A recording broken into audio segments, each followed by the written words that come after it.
We begin tonight with a developing story out of Chicago, where a dramatic confrontation between a driver and federal agents has sparked a nationwide conversation about security, law enforcement, and the growing tension around federal operations.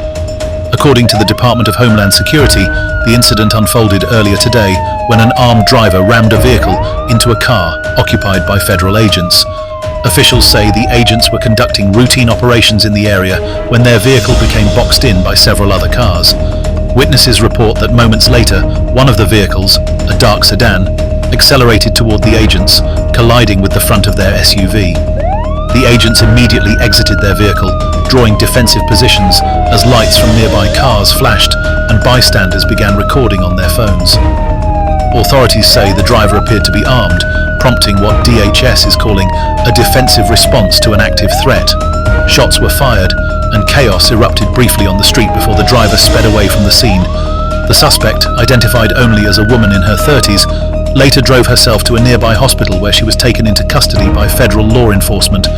No officers were injured, and no bystanders were reported harmed during the exchange. Officials have not confirmed whether the incident was politically motivated, but it occurred amid ongoing demonstrations and public unrest surrounding immigration enforcement in several US cities. Sources close to the investigation say federal agencies had been monitoring potential threats against personnel, though no connection has yet been established.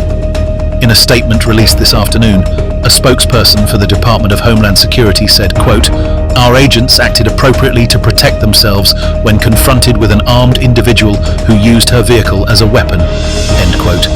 Videos circulating on social media show heavy police presence, flashing lights, and law enforcement vehicles blocking off several streets in the area. Eyewitnesses described the moment as fast and frightening, with one local resident telling ZOVIQU that she initially thought it was a movie scene. Local authorities are working with DHS investigators to determine the motive, timeline, and intent behind the attack. Analysts say the case underscores the increasing volatility of interactions between citizens and federal officers, especially during heightened political and social tensions. Security experts have warned that vehicle-based assaults are becoming more common in urban confrontations, often fueled by misinformation and online extremism. As of now, the suspect remains under federal custody, and the Department of Justice has opened an inquiry to review whether the use of force by agents met proper protocol. This story continues to develop, and officials are expected to hold a briefing tomorrow morning. ZOVIQU will continue to monitor the situation closely and bring you verified updates as they unfold. For now, Chicago remains on alert, with federal vehicles stationed near the downtown area as investigators piece together exactly what led to this confrontation. This has been ZOVIQU Breaking News, real news, real